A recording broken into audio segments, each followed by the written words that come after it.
Hello friends, welcome to my channel. അപ്പോൾ നമുക്ക് class 4ന്റെ ഇന്ന് മാത്സ് ക്ലാസ് ആയിരുന്നു. നമ്മൾ പുതിയ ചാപ്റ്റർ സ്റ്റാർട്ട് ചെയ്തു അല്ലേ?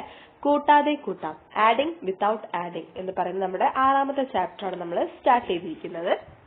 ഓക്കെ, അപ്പോൾ ഇന്നത്തെ ക്ലാസ്സിൽ അതായത് നമ്മുടെ ടെക്സ്റ്റ് ബുക്കിൽ ഫസ്റ്റ് തന്നെ കൊടുത്തിരിക്കുന്ന ഒരു പ്രവർത്തനം ഉണ്ടല്ലേ, ഹൂ ഈസ് ഹൈഡിങ്, ഒളിച്ചിരിക്കുന്നത് ആര്? ഒളിച്ചിരിക്കുന്ന ചിത്രം കണ്ടെത്താൻ താഴെ കൊടുത്തിരിക്കുന്ന ഗുണനക്രിയകൾക്ക് ഉത്തരമായി വരുന്നവയ്ക്ക് നിറം നൽകിയാൽ മതി. ചോദ്യങ്ങൾക്ക് നൽകിയിരിക്കുന്ന അതേ നിറം തന്നെ മുകളിൽ കൊടുത്ത ചിത്രത്തിലെ ഉത്തരം വരുന്ന കളങ്ങളിൽ നൽകണമെന്നും പറഞ്ഞിട്ടുണ്ട് അല്ലെ. ഓക്കെ, അപ്പോ ഏതാണ് ചിത്രം? ഇതാണ് ചിത്രം. അപ്പോ നമുക്കിവിടെ തന്നിട്ടുള്ള 7x7 അത് ബ്ലാക്ക് കളറിലാണ് കൊടുത്തിരിക്കുന്നത്. അപ്പൊ 7x7 എത്രയാണ് ആൻസർ വരിക? 7 7 49 അല്ലെ. നിങ്ങളൊക്കെ മൾട്ടിപ്ലിക്കേഷൻ ടേബിൾ പഠിച്ചിട്ടില്ലേ? ഗുണനപ്പട്ടിക പഠിച്ചിട്ടില്ലേ? പഠിച്ചിട്ടില്ലെങ്കിൽ തീർച്ചയായിട്ടും പഠിക്കണം കേട്ടോ. 1 മുതൽ 10 വരെയുള്ള ഗുണനപ്പട്ടിക എന്തായാലും നിങ്ങൾ അറിഞ്ഞിരിക്കണം. നിങ്ങൾ LSS ഒക്കെ എഴുതാൻ പോകുന്ന കൂട്ടുകാരാണ്. അപ്പൊ തീർച്ചയായിട്ടും ഗുണനപ്പട്ടിക ഇതുവരെ നിങ്ങൾക്ക് പഠിച്ചിട്ടില്ലെങ്കിൽ തീർച്ചയായിട്ടും പോയി പഠിക്കുക. അത് നിങ്ങൾ എഴുതി വെച്ച് പഠിച്ചാൽ മതി. അപ്പൊ 7 7 49 ആണ്. അപ്പോ 49 എന്ന് എഴുതിയിട്ടുള്ള കളത്തിന് നമ്മൾ എന്ത് കൊടുത്തു? ബ്ലാക്ക് കളർ കൊടുത്തു. അതിനുശേഷം നമുക്ക് 8 6 കൊടുത്തിട്ടുണ്ട്. 8x6 8 6 ഏതാ? ബ്ലൂ കളറിലാണ് കൊടുത്തിരിക്കുന്നത്. 6 8 എത്രയാ? 48. അപ്പോ അത് ആൻസർ ആയിട്ട് വരുന്നതിന് ബ്ലൂ കളർ കൊടുക്കണം.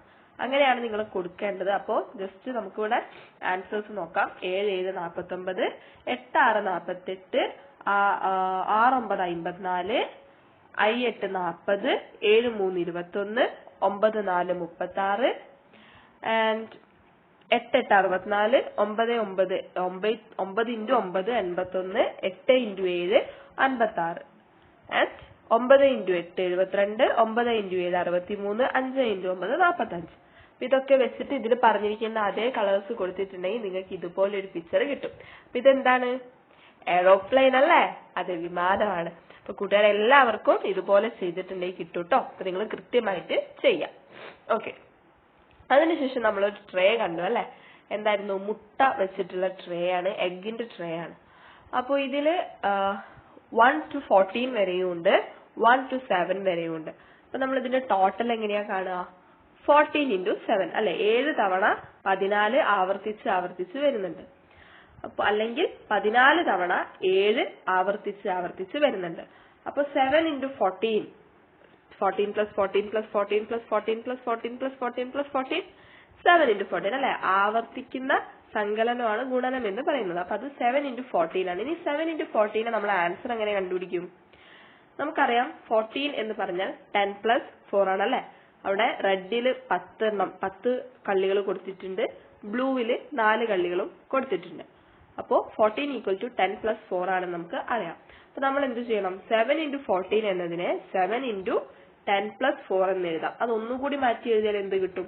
7 × 10 + 7 × 4 7 × 10 + 7 × 4 എന്ന് നമുക്ക് കിട്ടും. അപ്പൊ 7 × 10 എത്രയാ? 70. 7 × 4 എത്രയാ? 28. അപ്പൊ ടോട്ടൽ എത്രയാ? 98. വളരെ സിമ്പിൾ ആയിട്ട് കിട്ടിയില്ലേ? ഓക്കെ, ഇനിയിപ്പോ 7ന്റെ കണക്കെടുക്കുകയാണെങ്കിൽ 14 × 7 അല്ലെ.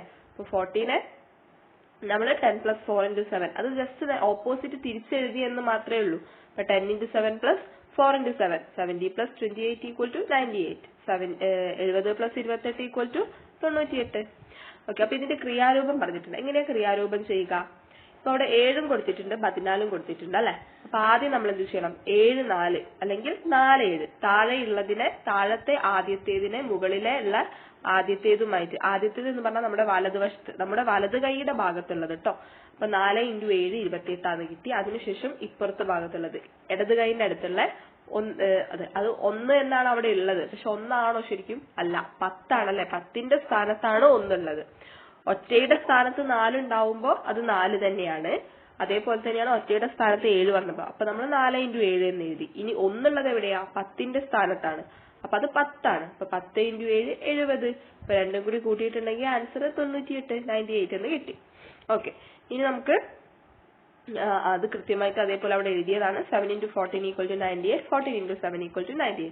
ഇനി നമുക്ക് അടുത്ത ട്രേ ഉണ്ട് അല്ലെ. ഇപ്പൊ ഇതിൽ ടോട്ടൽ 14 12 ആയിട്ട് 2 വീതം കള്ളികളാണ് ഉള്ളത്. അപ്പൊ ഇതിനെ നമുക്ക് കളർ വൈസ് തിരിച്ചിട്ടുണ്ടെങ്കിൽ എങ്ങനെ കിട്ടും?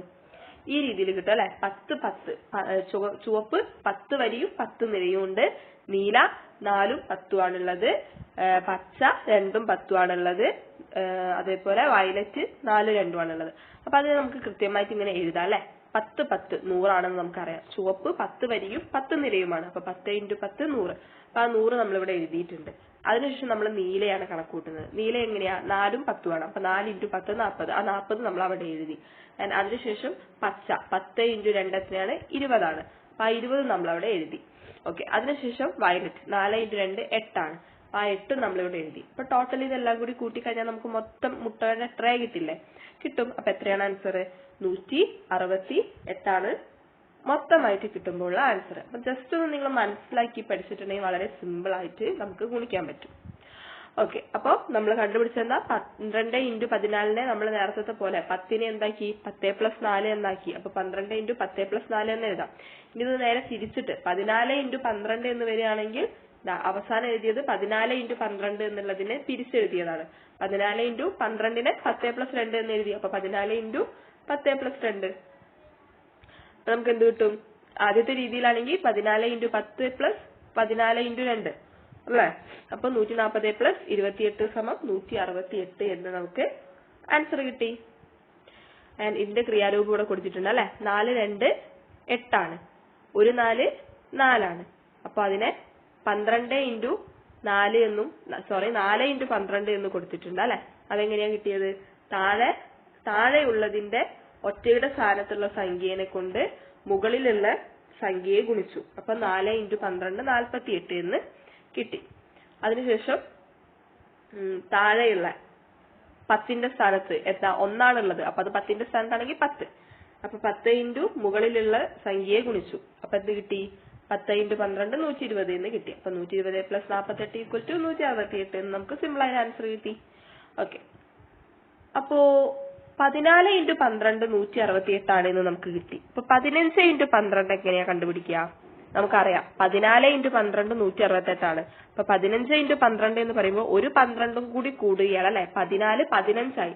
ഒരു 12ഉം കൂടി കൂടി. അപ്പൊ നമ്മൾ 168നോട് ഒരു 12 കൂട്ടിയാൽ മതി, 180 എന്ന് കിട്ടും.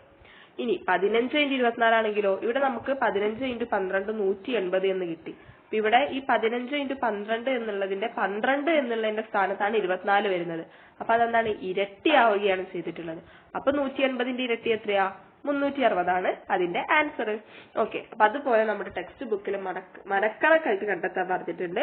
അപ്പൊ നമുക്ക് വളരെ സിമ്പിൾ ആണ്. നമുക്ക് ചെയ്തു നോക്കാം അല്ലെ. ആദ്യത്തേത് എന്താ കൊടുത്തിരിക്കുന്നത്? 25 × 12 = 300 എന്ന് കൊടുത്തിട്ടുണ്ട്. അടുത്തത് 25 × 24 ആണ് ചോദിച്ചിട്ടുള്ളത്. അപ്പൊ അവിടെ എന്താ സംഭവിച്ചത്? 12 ഇരട്ടിയായിട്ട് 24 ആയി അല്ലെ. അപ്പൊ ഈ 300 എന്താവും? 300ഉം ഇരട്ടിയാവും. വളരെ സിമ്പിൾ ആയിട്ട് നമുക്ക് 600 എന്ന് കിട്ടി. ഇനി അടുത്തത് നോക്കാം. അടുത്തത് 25 × 48. അപ്പൊ അവിടെ എന്താ സംഭവിച്ചത്? 24 ഇരട്ടിയായിട്ട് 48 ആയി അല്ലെ. അപ്പൊ നമ്മൾ 600 എന്താവും? 600ഉം ഇരട്ടിയായിട്ട് 1200 ആവും. ഓക്കെ. ഇനി നമുക്ക് അവസാനത്തെ നോക്കാം. അവസാനം എന്താ? 25 × 6 കൊടുത്തിട്ടുള്ളത്. നമുക്ക് ആദ്യത്തെ നോക്കൂ. 25 × 12. അപ്പൊ ഈ 12ന്റെ പകുതി ആവുക ചെയ്തേ. അപ്പൊ അതിന്റെ ആൻസർ 300 ആയിരുന്നു. അപ്പൊ ഈ 300ന്റെ എന്തായിരിക്കും ആൻസർ? 300ന്റെ പകുതി 180 ആണ് ആൻസർ. ഓക്കെ. ഇനി നമുക്ക് അടുത്ത ഭാഗം നോക്കാം. അടുത്തതിൽ എന്താ? 17 × 12 204 ആണ് എന്ന് തന്നിട്ടുണ്ട്. പിന്നെ ഇവിടെ കൂടുന്നത് എന്താ? 12 ആണോ കൂടുന്നത്? അല്ല അല്ലെ. എന്താ കൂടുന്നത്? എത്ര എണ്ണമുണ്ട്, എത്ര 12 ഉണ്ട് എന്നുള്ളതാണ്. ആദ്യത്തേതിൽ 17 12 ഉണ്ട്. രണ്ടാമത്തേതിലോ 18 12 ഉണ്ട്. അപ്പൊ എത്ര 12 കൂടി? ആദ്യം 17 12 ആയിരുന്നു. ഇപ്പൊ 18 12 ആയി. അപ്പൊ ഒരു 12 ആണ് കൂടിയത്. അപ്പൊ നമ്മൾ എന്ത് ചെയ്യണം? 204നോട് ഒരു 12 കൂട്ടി കൊടുക്കണം. അപ്പൊ എത്ര കിട്ടും? 216 എന്ന് കിട്ടി. ഓക്കെ. പിന്നെ എന്താ സംഭവിക്കുന്നത്? വീണ്ടും ഒരു 12 കൂടി കൂടിയിട്ട് 18 12 എന്നുള്ളത് 19 12 എന്നായി. അപ്പൊ വീണ്ടും എന്താ സംഭവിക്കുന്നു? 216നോട് ഒരു 12 കൂടി കൂട്ടണം. അപ്പൊ എത്ര കിട്ടി? 228 എന്ന് കിട്ടി. ഓക്കെ. ഇനി അവസാനത്തെ നോക്കാം. അവിടെ എന്താ സംഭവിച്ചത്? 16 × 12 ആണ് ആയത്. അപ്പൊ ആദ്യത്തെ 17 × 12നോട് ഒരു 12 കുറയുകയാണ് ചെയ്തത് അല്ലെ. 17 എന്തായി? 16 ആയി. അപ്പൊ 16 × 12 എന്ന് വരുമ്പോ 204നോട് നമ്മൾ ഒരു 12 കുറയ്ക്കണം. അപ്പൊ എത്ര കിട്ടും? 192 എന്ന് കിട്ടും. ഓക്കെ. അപ്പോ പിന്നീട് നമുക്കൊന്ന് തന്നിരിക്കുന്ന പ്രവർത്തനം നിങ്ങളുടെ പേര് വെച്ചിട്ട് ഒരു ആൽഫബറ്റ് പസിൽ ഉണ്ടാക്കാൻ വേണ്ടിയിട്ടാണ് അല്ലെ. അപ്പൊ ജസ്റ്റ് വളരെ സിമ്പിൾ ആണ്. എന്ത് ചെയ്യണം? ആദ്യം എന്താ എഴുതേണ്ടത്? ഇംഗ്ലീഷിൽ എഴുതുമ്പോൾ നിങ്ങളുടെ പേരിന് എത്ര അക്ഷരങ്ങൾ ഉണ്ട് എന്ന് എഴുതണം. അപ്പൊ എന്റെ പേര് മേഘ്ന എന്നാണ്. അപ്പൊ എന്റെ പേരിന് MEGHNA. 6 അക്ഷരങ്ങളുണ്ട്. അപ്പൊ ഞാൻ 6 അക്ഷരങ്ങൾ തന്നെ എഴുതും. ഇനി ഇംഗ്ലീഷ് അക്ഷരമാലയ്ക്ക് നമ്പർ കൊടുത്താൽ മൂന്നാമത്തെ അക്ഷരം 21ാമത്തേതാണ് എന്ന് പറഞ്ഞിട്ടുണ്ട്. അപ്പൊ അതേപോലെ നിങ്ങൾ എന്താക്കണം, നിങ്ങളുടെ പേര് ഇതേപോലെ നിങ്ങളുടെ പേരിന് എത്ര അക്ഷരങ്ങളുണ്ടോ അത് എഴുതുക.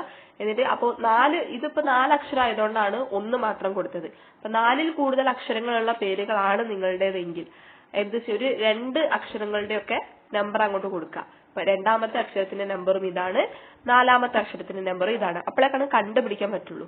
ഇനി ലാസ്റ്റ് എന്താ പറയുന്നത്, മൂന്നാമത്തെയും നാലാമത്തെയും അക്ഷരങ്ങൾ തമ്മിൽ കൂട്ടിയാൽ 37. അപ്പൊ അതേപോലെ നിങ്ങളുടെ ഏതെങ്കിലും അക്ഷരങ്ങൾ തമ്മിൽ കൂട്ടിയാൽ എത്ര കിട്ടുമെന്നും കൂടി നോക്കാം. അത്രയേ ഉള്ളൂ. അപ്പൊ വളരെ സിമ്പിൾ ആണ്, നിങ്ങൾക്ക് സ്വന്തമായിട്ട് തന്നെ ചെയ്യാൻ പറ്റും. ഓക്കെ, അപ്പൊ ഇന്നത്തെ പ്രവർത്തനം ഇത്രയേ ഉള്ളൂ. നമ്മുടെ കൊച്ചു കൂട്ടുകാരെ ഹായ് പറയാൻ വേണ്ടി പറഞ്ഞിട്ടുണ്ടായിരുന്നു.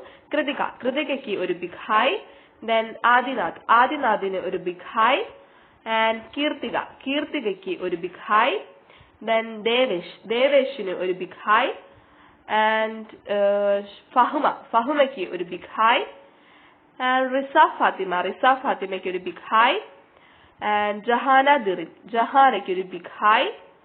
And Wafa one more hi ആണ് അല്ലെ. ഓക്കെ, അപ്പൊ വഫയ്ക്ക് വീണ്ടും ഒരു ഹായ്. അപ്പൊ വീഡിയോ ഇഷ്ടപ്പെട്ടാൽ ലൈക്ക് ചെയ്യുക, ഷെയർ ചെയ്യുക, സബ്സ്ക്രൈബ് ചെയ്യുക. Thank you for watching.